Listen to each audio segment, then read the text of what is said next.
most people are going through the path of least resistance, even if it seems really difficult. I think everyone kind of is. It's just what's easiest for you. Like, you know who David Goggins is? Yeah, of course. I think even though he's going to tell you take the hardest path, I think he even takes the path of least resistance for himself. How do you know what the hardest path is if you don't walk through whatever's in front of you? Well, I think like he can't. He can't. I don't think he can take. He can't take it not pushing himself. So it's spiritually easier for him. Yeah. To run 7 miles every morning when he wakes up. And be a total. Right. What does he call it? Monster? No, he doesn't say monster. Savage. Savage, yeah. It's easier for him to be a savage than to be average because he wouldn't be able to live with himself. Right. So, like, for me at the time, the easiest thing was to do music. Yeah. Because it was that or go to college, and I wasn't doing good in college, and I wanted to do music anyways. And every other thing I would do would drive me insane. So it started at high school? So you started playing in high school? Yeah. Yeah. Guitar, bass, what were you doing? Oh, I first started playing guitar. This very guitar right here? No, not this very one. I got this when I was playing with Bruce. I needed a guitar other than the one I started on. The path of least resistance. Yeah. Yeah. Yeah. Yeah. Although that's sort of like, people would see it differently, but that's how I see it.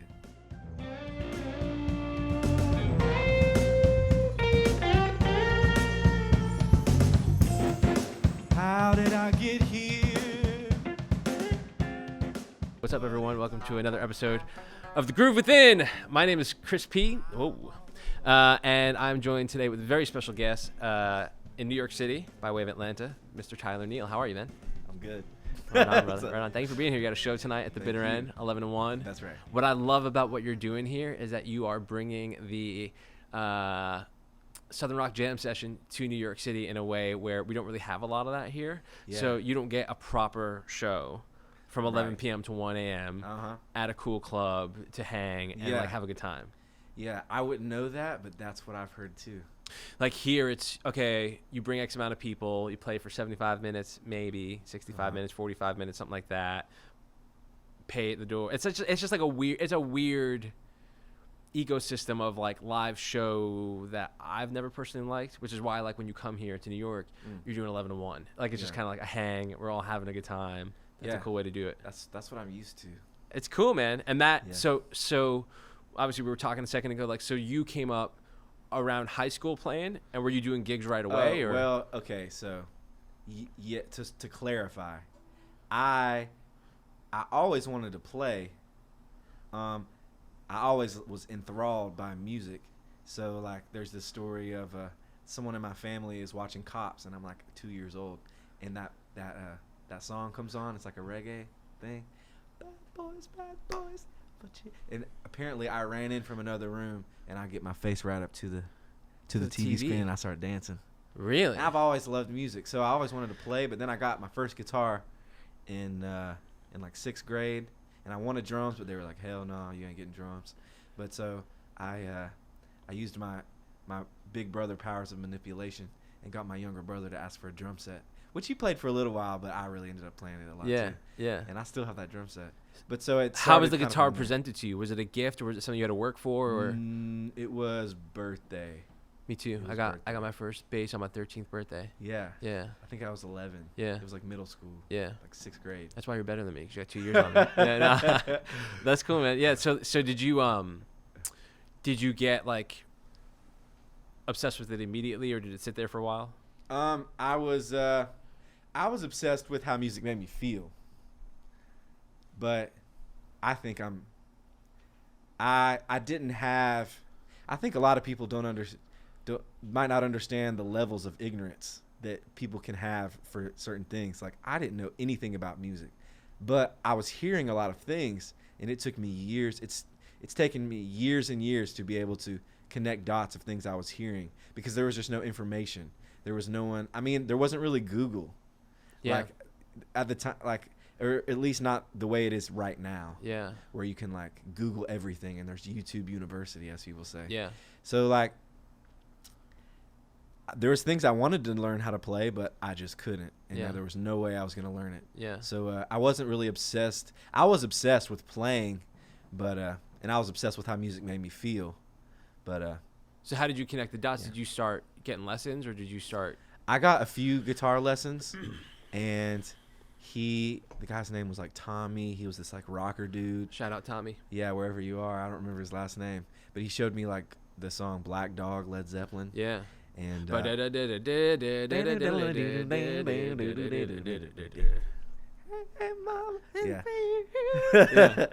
Showed me that. So I started diving down the rabbit hole of Led Zeppelin, and of course like Jimi Hendrix, and then there was a CD out. There was a commercial. Remember like the red CD with the yellow one on it that was the Beatles thing? The Beatles one, dude. Yeah, that was a like great the one. 90s. Yeah. They had commercials for it. I got that. So I never got into like the psychedelic Beatles, but I like those. Help, I need somebody. Yeah, help. yeah. And we all live in a yellow submarine. So like I was listening to those too. Yeah. Great And, songs, like just songs. Like, yeah, just good, totally. Fun. And I've actually never even been.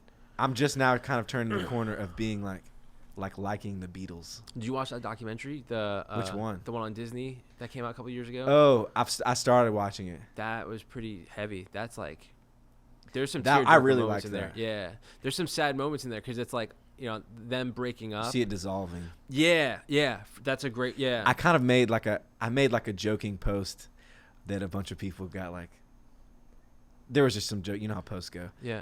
There were jokes going on because I made this joke but I was kind of serious. As posts like they go. were trying to write John and Paul Yeah. were trying to write a song, and George Harrison was noodling the whole time while they were trying to work out the changes. And I made some post like John and Paul are trying to work out the changes in the lyrics, and George is over there trying to take a solo over it, and they were like.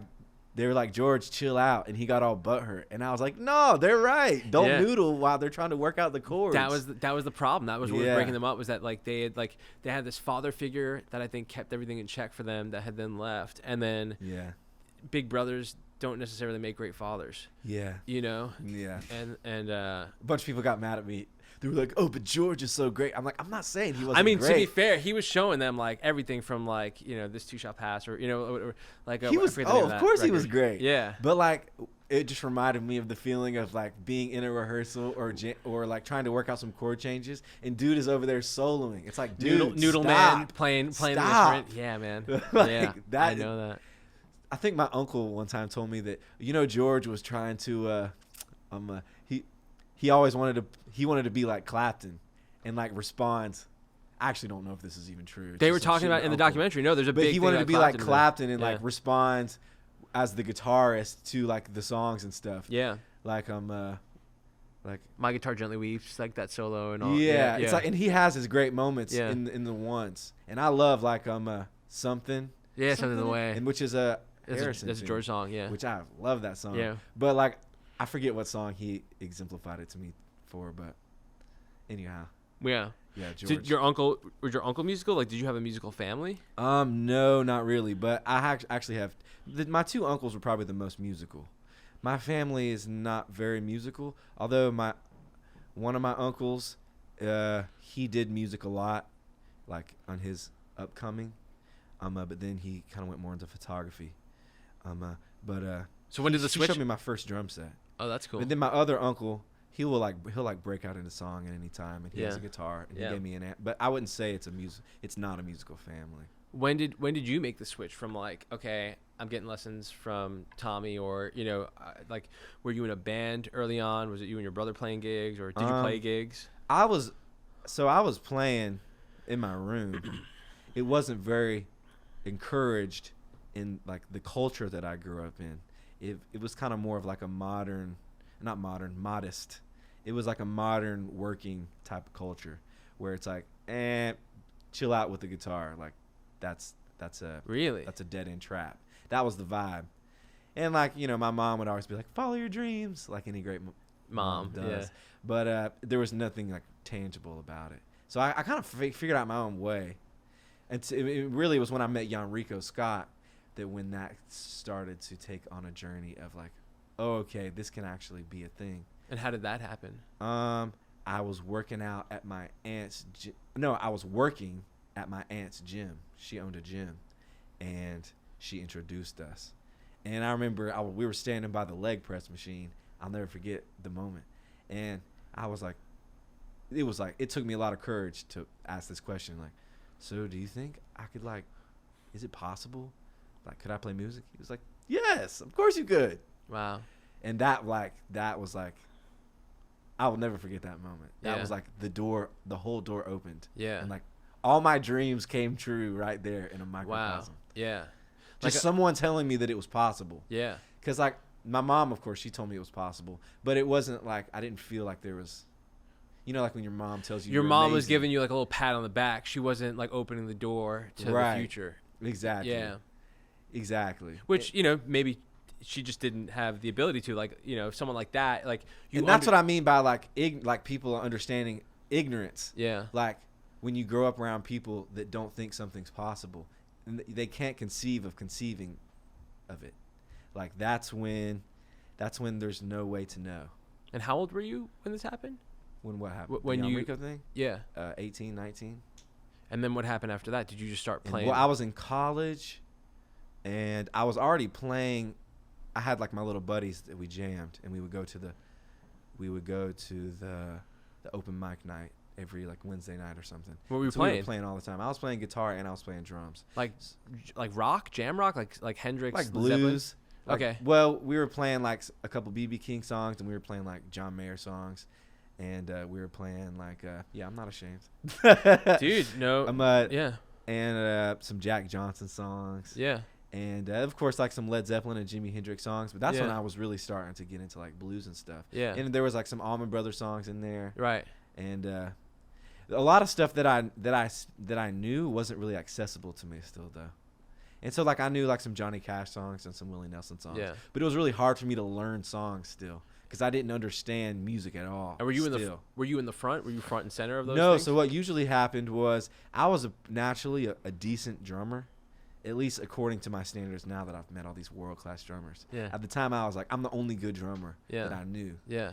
And so I would always, even though I wanted to play guitar and sing, I was like, I'm going to serve the music and play the drums. Yeah. Because so-and-so cannot play the drums. Yeah. I'm going to play the drums. Yeah. So, yeah. That's crazy.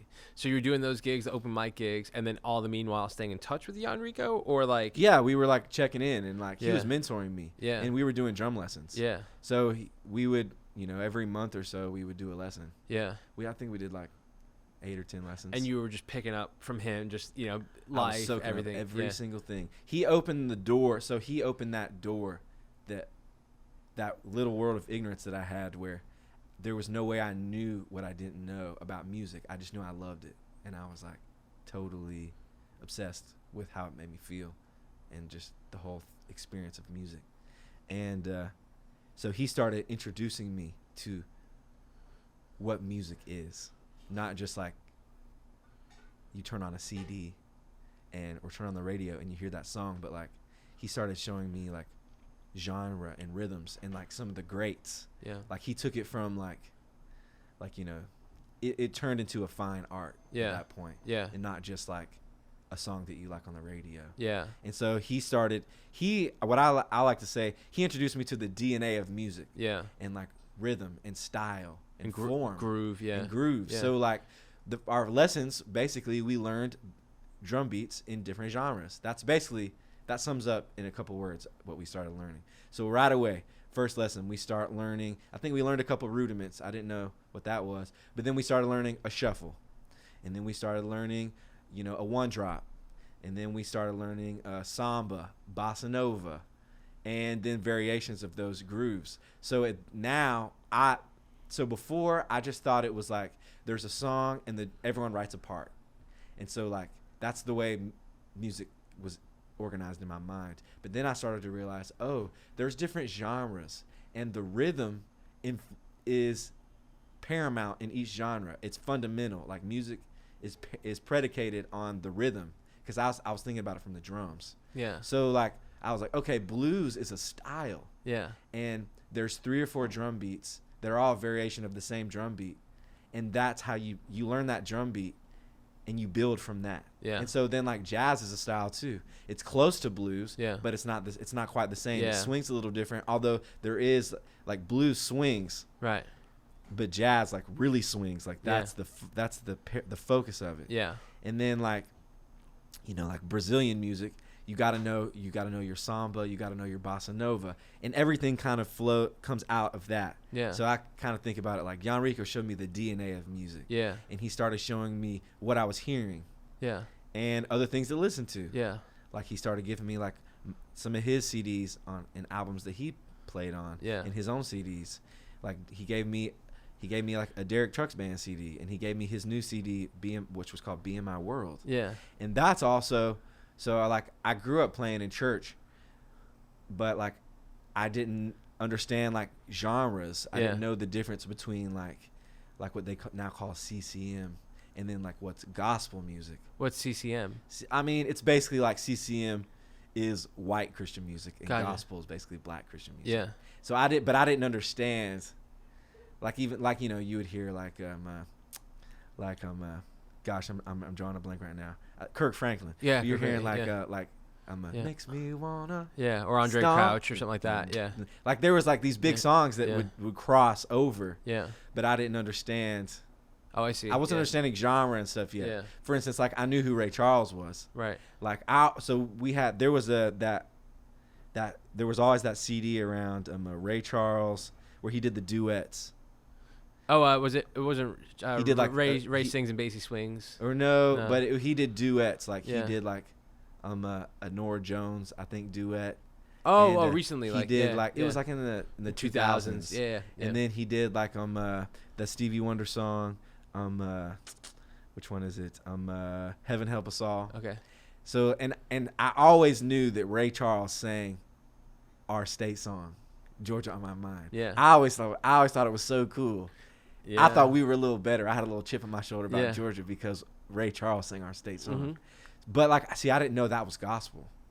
That's gospel and blues, and what that comes from. So like, once I met Yonrico, that's when I started to understand. It's not just like everyone they write a song and then everyone comes and they make a part. Right. Like style and form, and there's lineage to music and how it got there. So the DNA of music. Yeah, it's how Yonrico kicked it in.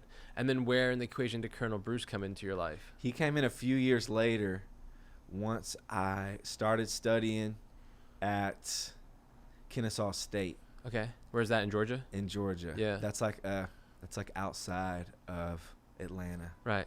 It's like, you know, maybe it's like, yeah, it's outside of Atlanta. Yeah. And was he playing there or something? You saw him or? No.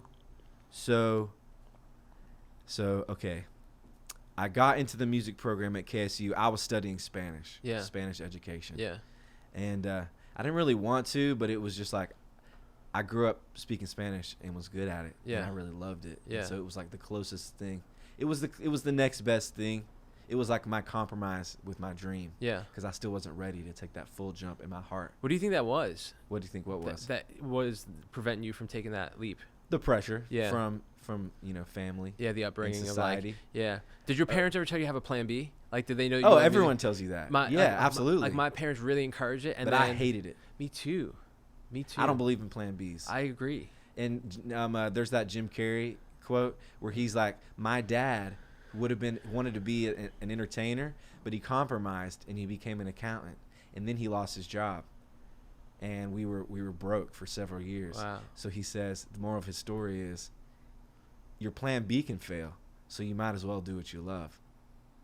And I've always believed in that. Like I never had to learn that. That's just kind of how I felt. It was in you, yeah. It was overwhelming to think that I couldn't do music. I needed to. Yeah. It was like not good if I Yeah. didn't. And it's still that way. I've had spurts where I would get a side of like, oh, okay, I'm just gonna do a job to supplement what I'm doing. Sure. And I don't last 2 days. The second day I quit halfway through the day. Because it's just anti. It's like it feels like an existential crisis. Totally. And maybe that's like, you know, I'm a triggered millennial. Yeah, it's man. like a snowflake or something. Yeah. But that's how it Yeah, feels. it's what it is. If it feels that way, it feels that way. Yeah, man. I can relate to that. That's just how it felt. Completely. I just know. To me, it's like it's a spiritual thing, and there's like I'm connected. I feel like I'm connected to something greater. Yeah. That's telling me that's not what you're supposed to be doing. Yeah. Yeah. I believe there's a path we're supposed to be on, and there's something inside of us that is nudging you towards what it is you're supposed to do. Maybe there's two things nudging you. Right. There's what you should do and what you shouldn't do, and we develop who we are and our wisdom by discerning which one is which, and you form your character by making those choices, and that creates who you are. The path of least resistance. Yeah. Crazy, dude. So with Bruce, you were at this university, and then Okay, yeah. So Bruce. Yeah. So I was at the university, and the way I got into the music program, because I was studying Spanish, the way I got into the music program is my girlfriend at the time, she was like, I'm going to take this blues history elective, and so you should take it too. I was like, oh, yeah, I'm going to do that. Totally. So I took that, and then she ended up not taking it, but I was still taking it no matter what. Excuse me. And there was this teacher named Tyrone Jackson. This is a huge person on my path. And I basically brought my guitar to class every day and sat as close to the front to his desk as I could. And I would, after every class, I would just linger and try to talk to him about something, ask him some kind of question. Because I was talking about the ignorance thing again. I was desperate for knowledge in music. There wasn't any real musicians around that I knew. So I was like dying to know something from someone. Yeah. So I was hanging out every time. And he told me, like, he asked me to get my guitar out one time. And then, as I was talking to him, he asked me about what I was doing. And he was just like always so encouraging and was like putting me on to stuff. And he encouraged me to come to one of his jazz improv classes. And so I went to that jazz improv class and I sat in on it. And I think we were playing a Miles Davis Tune Up.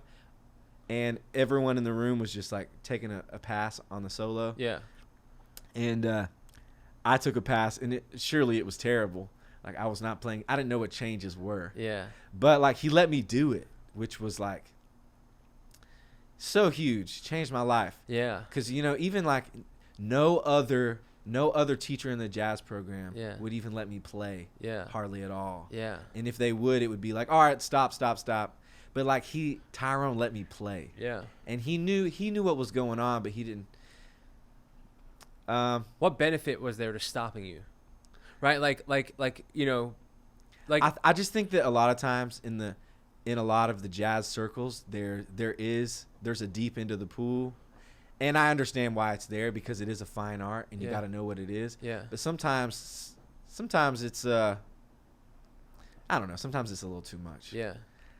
I mean, sometimes people Tyrone. The thing is Tyrone. It's nothing against anybody else. Tyrone just wanted to share. Yeah. And I think other people, they did the work on their own maybe, or they think they did. They don't understand that someone showed them. Yeah. Or you're not the one that they want to show. Yeah. So they're going to stop you. Yeah. But Tyrone, it's not about them. It's about the fact that Tyrone wanted to share. Yeah. And I'll always be in debt. That's awesome. Thank you, Tyrone. Awesome job, Tyrone. But very cool. so there was a bass player after the class. Tyrone was like, yeah, Tyler, he's got this blues band. He's looking for musicians. Y'all should connect. He was always trying to connect the dots. Yeah. And there was this bass player in there who now y'all probably heard of him. He plays with Tedeschi Trucks. His name's Brandon Boone. Oh, cool. He was in that class playing bass. Wow. So we started playing together. He joined my band, and we were doing gigs. And so we became friends. And then... And you were singing. You were like the front man then. Yeah, I was the front man. Yeah. And so Brandon started playing with Bruce Hampton. And Brandon was like, dude, you should come check this out. This is like up your alley. Yeah. And so I went to a gig, and then me and Bruce spoke a little bit. Yeah. And I didn't even tell him I played guitar and sang. He just asked me what I was, a couple questions. I told him that I was studying jazz drums at Kennesaw with Brandon. And he told me to come out the next night at their gig. Yeah. And bring a bongo and a tambourine and sit in. It was at the Northside Tavern. And I came and sat in for like part of the first set because I had another gig I had to go play. But then from there, he kept calling me back and being like, come sit in on this, because he would just invite people in. If he liked the energy you brought, he would tell you to come again and just sit in. And eventually, after several months, he found out I played guitar. So people told him I played guitar and sang. And so when I was doing percussion, he handed me his guitar and would have me sing. And so eventually he wanted to get another guitar player and singer, and sort of he would have like the guitar player sing most of the songs and kind of lead the band. Yeah. And so then it was actually it was April 1st, no joke, 2016. Not that long ago. Yeah, not that long ago. And so that's how Bruce came into the equation. Wow. Because a lot of, what I've learned, and I never met Bruce, and, I also have a question I want to ask you after this. That I mean, his departure from the world was pretty, insane. It was dramatic. Definitely. Yeah. And his legacy is definitely something that's important. Where did you do you feel like the musician you are today is heavily influenced by playing with him? To say yes is an understatement.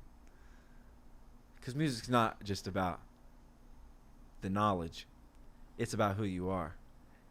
And he changed who I am as a person. So it's the people who change you as a person that influence you musically. Like Yonrico, he taught me knowledge, but he changed me as a person. Yeah. Because he told me I could. And then he fed me with that knowledge. And same with Tyrone. He told me I could. Really, Tyrone didn't really even teach me that much. He just told me I could and opened some doors. But that changed me as a person. But then Bruce would change you as a person in a very dramatic way. Because he was, what I always compare it to is there's sort of like a prototypical guru student relationship in, let's say, like the Vedic worlds. There's a story of a guru, or like an ancient Buddhist guru, and they'll have a student where they will be a trickster and they'll play tricks on you, and it's like a game with your ego, and it'll really upset you, but it's really they're teaching you. That's how they teach you. Like a true teacher never teaches you anything. They show you how to learn it yourself. I don't know if I said that the best way. I totally follow. They don't teach you anything. Yeah. They put you in the scenarios that teach you. Yeah. Like they put you in the environment where you're forced to learn, right. Whether through good first beginner's luck or through trial and tribulation. Right. Yeah. Because no one can actually teach you anything. You have to. They can relay knowledge to you, but for you to truly learn, it takes, I don't know. It's something else. Yeah. You can learn. You have to want to learn. You have to be ready and wanting and open. There's all these things. Yeah. But no one can really teach you anything. Yeah. I mean, yeah. It's far out, man. It's totally far out. Yeah. Yeah. It's like you can lead a horse to water. Yeah. To make him drink. Yeah, for sure. Or it's like, I don't have a kid, but you have a kid. I do have a kid. Yeah. And it's like, shout out to Elijah, my homie. It's like maybe he's I don't know how. He's one. Well, yeah. So he's probably not old enough to be learning things the way I'm talking about it. But yeah, he recently learned how to get out of a chair. So he's crawling backwards off the couch. But so he you doesn't can't fall. just teach him. He has to experience it. Unfortunately, I didn't teach him a damn thing. Right. He just figured it. He has to figure it out, yeah, and that's how it is every step of the way. Yeah. I can tell you, okay, a major scale. Yeah. Do re mi fa sol la ti do. And now I just kind of showed it to you. Yeah, and I can now hum it you back have to to connect you. the dots. Yeah, yeah. You have to connect the dots, and that's a very simplistic way to put it. But Bruce would do it. He would teach you as a guru, but he wouldn't teach you anything. Right. So he back to your question, did Bruce influence me? Yes, would be an understatement, because he changed me as a person. Yeah. And what you really learn learning is when people change you as a person. Yeah, when you transcend who you were to. That's who the people that really affect you are the people that create. It's like you can't, learning is conflict in a way. And he would present conflict. Yeah. And teach you. It's like it creates something that sticks out. Yeah. Do you feel like most of those lessons were on the road in the van or on stage? A lot of them were. A lot of them were also on stage. Yeah. A lot of them were. I'm still learning them, because they're things that are still being resolved.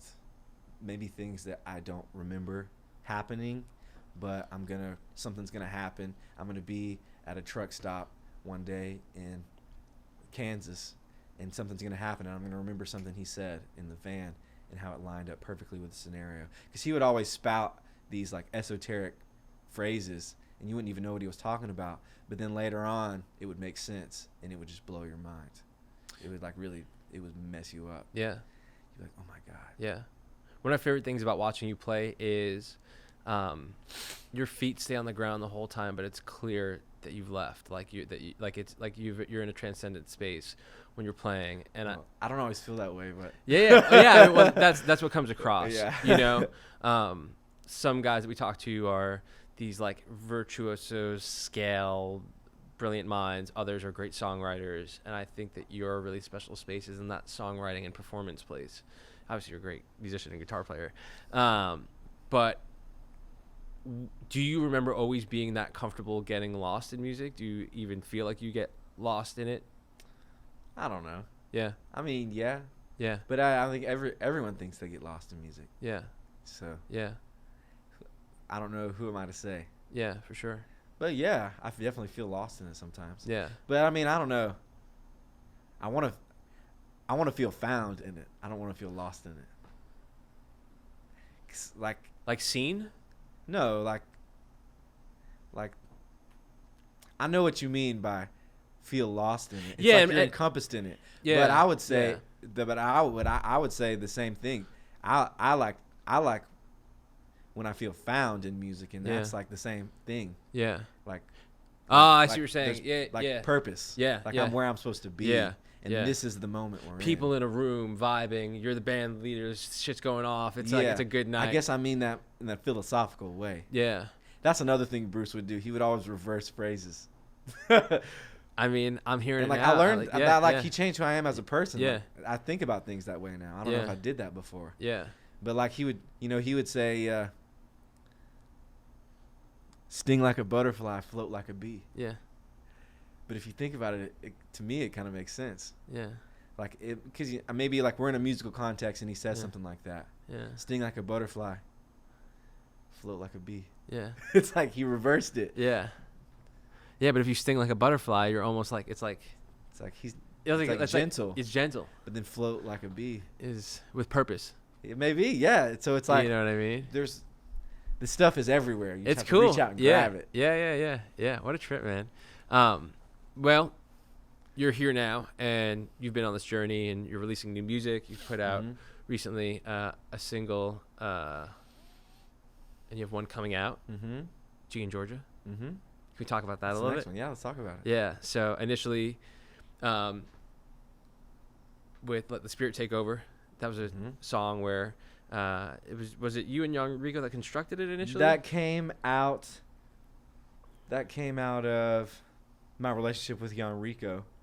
So we were working on what was going to be his last album before he passed away, and I was going over to his house a couple of times a week, and he had like some drum grooves that he wanted to be on the album. That's one thing that I also learned from Yonrico, was how to put an album together from the ground up, because he did a lot of albums, and I really like this approach. He would think about, before he was getting ready to do an album, he would think about what rhythms he wanted to have in that album. Like cool. A lot of people, they kind of think about it like this. It's a songwriter that wants to put out, and I think this is actually, they want to, we all do this, but it's like, these are all the songs I want people to hear me sing. And that's a way to approach it, and I approach it that way too. But Yonrico would be like, okay, what are the grooves that I want to be playing on this next album? Well, that song, it's like, it starts with the groove. Exactly. It's another element. So it's like good to do that with every element of what a song is. And with G in Georgia? I would say rhythmically, harmonically, like I want to have this vibe. And then also what do I want to talk about and what songs. But so and those two songs, to your point about what you want to talk about, it's awesome because Let the Spirit Take Over is a sort of like going back to getting found and lost and like transcendence of music. Yeah, exactly. Let the Spirit Take Over. Yeah, that's right. And then with G in Georgia, which is coming out soon, like this is like songwriting primo. Thank you. Fucking primo, dude. Like thank you. Like so simple but beautiful and honest and real. It's, you know, you put the, I'd say it's a lighthearted. it's a lighthearted little fun, love song. lighthearted It's song. cool. Yeah, but so how the Let the Spirit song take over, how the Let the Spirit take over song came about was I was going over to Yonrico's and we were working on these songs, and he had this drum groove. He called it Jungle Groove, and I would record our sessions on a Zoom tape, and I would take that home and work on it. And so I chopped up. I was listening to the playback of our like rehearsal writing session, and he was playing the drum groove, and I came up with a couple of riffs that I thought was cool. So I chopped it up and put it in Logic, and I was just writing to it. And then that's when I kind of came up with the chord progression and the melody and the words of the chorus, like the hook, all at the same time. And then so then I wrote the song, most of the song that night, and brought it back to him. Yeah. And it kind of has developed since then. Yeah.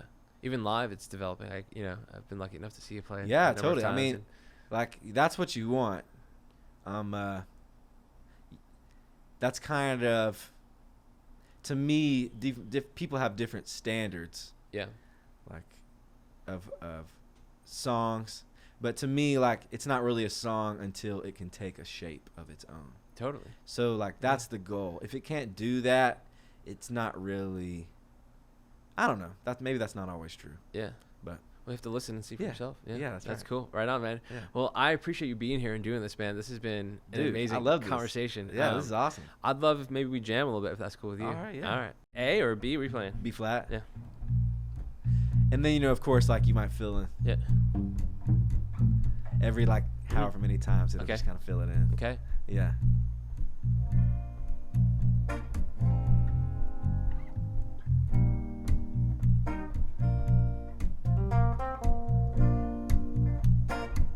And then go to G. Yeah. And then E flat. And that's, How did I get here? What have I done?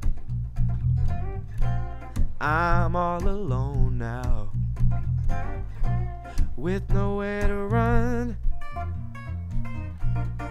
Foot in the grave. Yonrico would always say that. I got my hand in the air. Could this be my time, Lord? Where are we going? Take me from here, 'cause I know. Yeah. So choose E flat to B flat. I messed you up there. It's like this whole lick. That's basically like one of the. Yeah. But so, like, I'll tell you more about the song. Yeah. Like that. So I wrote the words from his perspective. It feels like it. So like he was at a place. He was very private. Yeah. So like I'm not gonna like sell him out, but this isn't anything that's like, looking back, he passed away pretty soon after that. He was very private, but he was not in good health. Yeah. Because it was the time before he died. Yeah. But he would say stuff like, "Man, I got a foot in the grave. Yeah. And I'm glad to be here." Yeah. Like stuff like that. So Yeah. like how did I get here? What have I done? I'm all alone now, nowhere to run. And it's you see this with a lot of musicians. They have a really good long career. Yeah. This is one of the sad parts about the music industry, is that it kind of forgets its heroes sometimes. Like Leon Russell's another really good example. Elton John kind of saved him. He like did this album and this whole tour, but like a lot of musicians don't have like health insurance, and like it's not like a thing where it's like you're in and there's like an industry and you get like a pension. Yeah. Or whatever. Shout out to the Jazz Foundation of America, by the way. Okay. For that fucking Okay, situation, exactly. So it's organizations like that that literally made him survive. I'm pretty sure he got a grant he from was them. through I'm that. pretty sure for sure. that like helped him survive. Yeah. But like he was so private that like he didn't want to just like shout at the rooftops. Yeah. His situation. Yeah. But like a lot of musicians like will have like I said, like a long career. And people think that it's all rock and roll and glitz and glam. Yeah. And like but it's not like that. Like musicians, even musicians that you would be surprised who's struggling and who's not. 7-hour drive in the bus, in the van, making $200. He was doing gigs like that with like Samantha Fish. Sure, that was the last big gig he did. Sure, he was playing with Samantha Fish, and that's a good gig. He was proud to do it. Yeah, man. But I mean, I bet you he was making a few $100. Sorry, I don't want to sell out Samantha Fish or anything. No, but I bet he was making a few $100. But that's the going rate. Yeah, that is the going rate. Because, not to get on my fucking soapbox, right? But like, unfortunately, the model for music right now, the music business, is not in a position where it's representing a fair and equitable split. Shout out to Snoop Dogg. I just saw a clip on the $1 million thing. He was like, I got a million. You know, a million streams gets you about $1,000. Yeah. The thing is messed up. Yeah. And I hope, if y'all gonna send some Illuminati dude to come take me out for saying this, but like, it's messed up. Yeah. And to the Illuminati, it's not gonna last. Yeah. To the Illuminati, it's not gonna last. Tyler's at the Northside Tavern on Wednesdays. You know what I mean? Yeah. But no. But for real, man, I hear you. I hear you. 100%. It's not gonna last. Yeah. The film industry. Now we're getting a little political, but the film industry, they're on strike because the AI thing. I really hope that I've got a weird position. We're like in a time where we might see a renaissance where you can actually like survive creating. There are a lot of people. Most of the people creating we're all very fortunate to be creating and making a living. I'll just say that. We're all very fortunate to be doing it. Bro. But there was a time when it could be more of a job. It was different. You remember we're around the same age. Like, you remember paying $20 for a CD? Yeah. Like, you remember paying $50 or $100 for the CD Walkman? You needed one a year. They broke all the time. Yeah. Like, it's crazy, man. It's so different. Now it's just streams. It's so different, man. And it's so cool. Your album is your business card. Isn't that fucked up? Doesn't even matter. Isn't that crazy? That used to be like a point. Yeah. Like, you got your album and now maybe something might happen. Yeah. No, that's just your business card. Now everyone has an album. It's crazy, but it's not all bad. Yeah, I'm not trying to be cynical. with that in mind, like, I'm not a cynic. Bless the kids that are out there like hustling, singing, slinging content like it's crazy. I was just talking to Kate Vargas and Eric McFadden. They have a group called Sergeant Splendor. We were talking down in New Orleans about something similar, talking about how their process making this last record that they did, it was very quick. It was a very quick process, and it allowed them to be a little less precious about the songwriting, which in my opinion made for an incredible record. Yeah. Really good record. Unfortunately, I think there's got to be an ecosystem in the music industry, in my humble opinion, that you get to a place where there's a circle of venue, media, recording, like recorded content, songwriting, all of those things. It's a 360 deal essentially, but like where the artist has to be empowered to do that themselves. Yeah. Without the skill set, the knowledge, the transfer of knowledge, learning by doing, all that stuff, it's going to be tricky for folks that are relying on the old model. Maybe that's the future of immediate family. Could be, man. Could be. Well, man, I appreciate you doing this, and I know we were talking about Yonrico and let the spirit take over, but thank you for being here, man, and thank you for doing this, and I'm excited to see you tonight. Hey, I'm excited to be here. Yeah, AI. Okay. AI. The bitter end. All right, man. Cool. Well, peace, man. Thank you so much for doing this. Thank you, Chris. All right.